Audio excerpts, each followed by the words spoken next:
Ya, modus penipuan dan pembajakan dengan permintaan kode OTP atau one time password ini marak terjadi. Pengguna WhatsApp pun diminta untuk lebih waspada atau berhati-hati. Jangan sembarangan kasih kode OTP. Kami bahas bersama Alphonse Tanujaya, pakar keamanan Cybervaksin.com. Mas Alphonse, selamat malam. Selamat malam Tiffany, selamat malam semuanya. Iya, Mas Alphonse, kalau misalnya kita lihat, ini kan sebenarnya bukan modus baru ya. Bukan modus baru, artinya beritanya ini udah banyak banget. Tapi kenyataannya sekarang itu masih banyak juga nih orang-orang yang ketipu dengan modus penipuan ya, dengan cara atau modus operandi seperti ini, minta kode OTP. Artinya masih banyak yang belum paham nih.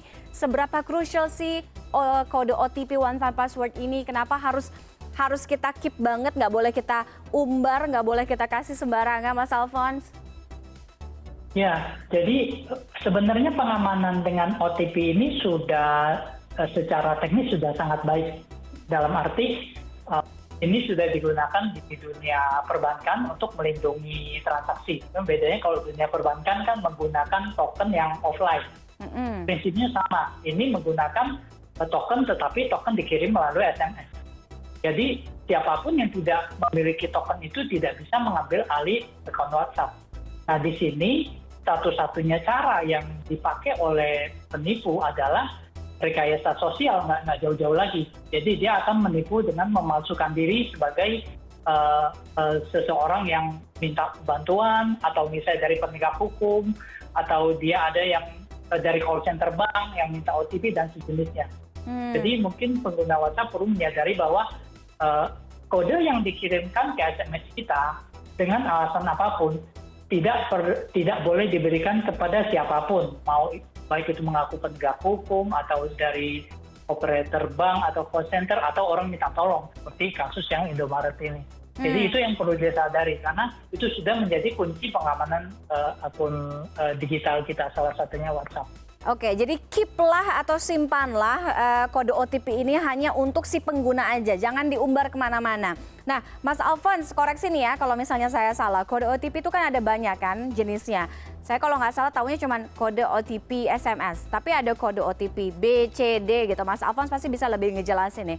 Tapi kalau misalnya kita lihat dari seberapa banyak ini, yang paling aman ini yang mana artinya yang bisa kita gunakan saat ini? Kalau misalnya ngelihat yang SMS, kok kayaknya justru malah nggak aman ya, karena penipuan yang modus OTP via SMS ini justru yang paling banyak nih. Oke, jadi betul secara teknis OTP itu banyak. Sebenarnya OTP yang secara teknis paling aman itu adalah OTP yang offline dan tidak melalui perantara. Kalau kita OTP SMS kan perantara, melalui provider SMS. OTP offline itu seperti token dari internet banking. Nah, ada satu tips tambahan yang mungkin saya bisa berikan kepada para pengguna WhatsApp. Selain perlindungan OTP, ada perlindungan yang namanya two-step verification. Two-step verification ini adalah menambahkan 6 angka PIN tambahan sehingga siapapun yang ingin mengakses akun WhatsApp kita akan diminta 6 angka PIN itu. Jadi kira-kira PIN itu mirip seperti PIN waktu kita mau menarik uang ke ATM. Nah, tetapi itu harus dilakukan sebelum akunnya diambil alih. Jadi saya sarankan kalau OTP itu secara default, secara standar sudah aktif untuk seluruh akun WhatsApp. Jadi kalau mau diambil alih dia akan dikirimkan ke SMS dan jangan diberikan. Lalu ada perlindungan tambahan yang namanya two-step verification yang bisa masuk ke setting, security, two-step verification. Nah di sana kita tinggal masukkan 6 angka tambahan. Yang tahu kan cuma kita, 6 angka itu. Misalnya jangan 1, 2, 3, 4, 5, 6 itu kan cuma contoh di gambar WhatsApp ya.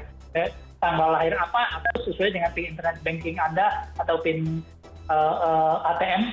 Nah, sehingga jika diambil alih oleh orang, ceritanya OTP-nya kita tertipu oleh rekayasa diambil alih, yang mengambil alih tetap nggak bisa buka. Kenapa? Karena diminta PIN yang tadi, two-step verification.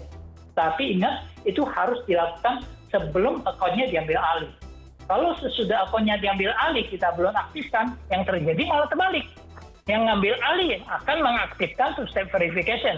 Jadi andaikan kita diambil alih, kita tarik balik akun kita, malah terkunci two-step verification-nya. Kenapa? Karena salah kita tidak mengaktifkan two-step verification itu. Nah itu yang saya perlu berikan tips kepada pengguna WhatsApp Indonesia. jadikan aktivasi two-step verification sebagai standar jika Anda menganggap akun WhatsApp Anda penting. Oke, termasuk dengan penyempurnaan kode OTP juga nggak sih Mas Alphonse? Kayak misalnya ini juga harus menjadi pertimbangan nih untuk para penyedia layanan nih, karena banyak modus-modus seperti ini kan? Ya, jadi kalau untuk OTP secara teknis sebenarnya sudah dirancang sedemikian rupa. Jika akun itu ingin diambil alih dengan cara ditembak, misalnya cara ambil alihnya begini, penipu itu tinggal beli kartu SIM yang baru, lalu dia install WhatsApp, lalu dia memasukkan nomor WhatsApp yang diincar. Jadi dia tidak harus memasukkan nomor sesuai dengan nomor kartu prabayar yang dia pakai, itu masalahnya. Jadi dia bisa mengincar nomor kita. Nah, waktu dia masukkan nomor itu, maka servernya WhatsApp secara otomatis akan mengirimkan SMS ke nomor yang ditembak itu, yang dimasukkan tadi. Nomor itu kan nomor kita, ada di SMS kita. Secara teknis itu kan tidak mungkin bisa diambil alih, karena nomor di kita nggak mungkin kasih tahu ke orang yang ingin ngambil alih. Nah, disitulah yang dilakukan rekayasa sosialnya. Dia berpura-pura sebagai kasir Indomaret, mohon maaf saya salah masukkan nomor ini, boleh nggak minta tolong? Ini orang baik hati malah dikerjain kan. Lalu dia sengaja masukkan dengan dari negara Thailand, dari negara Indonesia, dari negara Jepang atau Cina, di mana bahasanya kan kita tidak mengerti, bahasa Thailand, bahasa Vietnam, bahasa India. Benar. Sebenarnya kalau kita terjemahkan bahasanya, itu bunyinya adalah, ini adalah kode WhatsApp, jangan diberikan kepada siapapun. Kira-kira begitu bunyinya. Jadi dia sengaja dia dibuat dengan bahasa yang aneh, sehingga kita, ya orang kan banyak orang baik hati ya. Saya juga menyarankan kita tetap baik hati, tapi tetap harus berhati-hati. Jangan pernah berikan kode yang di SMS itu kepada siapapun dengan alasan apapun. Oke. Mas Alphonse, kadang-kadang nih juga ini terjadi nggak hanya di aplikasi pesan singkat ya, di yang lainnya pun juga ini kerap terjadi gitu. Gimana Anda melihat ini? Artinya tidak semua misalnya layanan pesan singkat atau penyedia layanan barang atau jasa ini safe atau secure. Oke, jadi begini, secara teknis saya bisa berikan informasi bahwa saat ini pengamanan yang terbaik adalah pengamanan OTP, one time password, itu two-step verification. Nah, jenisnya banyak sekali. Two-step verification yang tadi, salah satu yang secara teknis itu adalah menggunakan token yang digunakan oleh banyak internet banking. Lalu yang kedua itu pakai authenticator, apakah Google Authenticator atau Authy. Itu aplikasi di Android kita. Yang ketiga itu adalah SMS. Sebenarnya dari ketiga jenis OTP ini, tiga-tiga sama-sama OTP, two-factor authentication, itu SMS ini yang paling lemah sebenarnya. Tetapi yang menjadi masalah, OTP menggunakan token dan OTP menggunakan program autentikasi, itu penetrasinya rendah. Token itu kan mesti beli token gitu loh. Kalau Google Authenticator kan mesti install di perangkat smartphone. Nah, kalau SMS itu kan ada di mana-mana. Setiap telepon ada SMS gitu loh. Jadi itu sebabnya. Jadi secara de facto walaupun SMS termasuk yang lebih lemah dibandingkan OTP dari token atau OTP dari authenticator, tetapi SMS ini paling banyak dipakai dan paling banyak diimplementasi. Nah, namun ini harus dibarengi oleh edukasi yang baik pada para penggunanya, sehingga tidak mudah memberikan OTP yang dikirimkan melalui SMS itu dan mengamankan perangkat handphonenya dengan baik. Oke, edukasi itu tadi yang harus ditanamkan oleh para pengguna ya. Tipsnya sudah untuk para pengguna sekarang yang lagi terjebak nih dengan kondisi seperti ini, cara mengatasi kemudian mengembalikan akun WhatsApp yang sudah terlanjur kena retas dengan modus-modus penipuan tipu-tipu kayak gini, gimana Mas Alphonse? Oke, jika akun WhatsApp Anda diambil alih, asalkan kartu SIM-nya masih Anda pegang, itu kekuasaan terakhir masih di tangan Anda.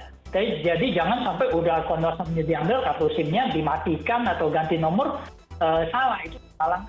Kalau akun WhatsApp Anda diambil alih, justru kartu SIM itu adalah kunci untuk mengembalikan akun WhatsApp. Jangan Anda matikan atau ganti nomor, itu salah. Angkanya salah. Anda dengan bermodalkan kartu SIM itu, Anda tinggal mengambil balik waktu install ulang WhatsApp Anda, masukkan nomor WhatsApp Anda, lalu akun WhatsApp itu akan dikembalikan ke Anda jika Anda mengetahui nama angka OTP yang dikirimkan ke SMS. Nah, SMS-nya kan dikirimkan ke nomor Anda. Ya, Anda tinggal ambil gitu loh. Secara teknis begitu. Tetapi kemungkinan yang lain adalah, tadi yang saya bilang, penipunya pinter, udah ngaktifin two-step verification. Jadi Anda malah terkunci dari akun Anda. Kenapa? Karena penipu berhasil mengamankan akun Anda, kuncinya diketahui kan.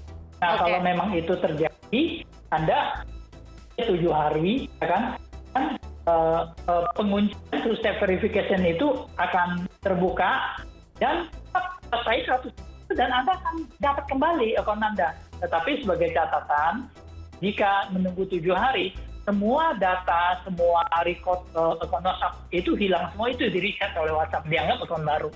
Jadi itu yang perlu Anda ketahui.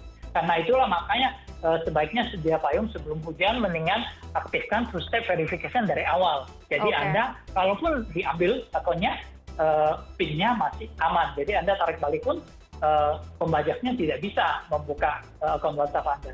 Oke, preventifnya adalah itu tadi ya, two-step verification. Terima kasih Mas Alphonse Tanujaya sudah bergabung dengan CNN Indonesia Connected dan berbagi pengalaman, kemudian informasi sangat bermanfaat. Terima kasih, selamat malam, salam sehat selalu. Selamat malam.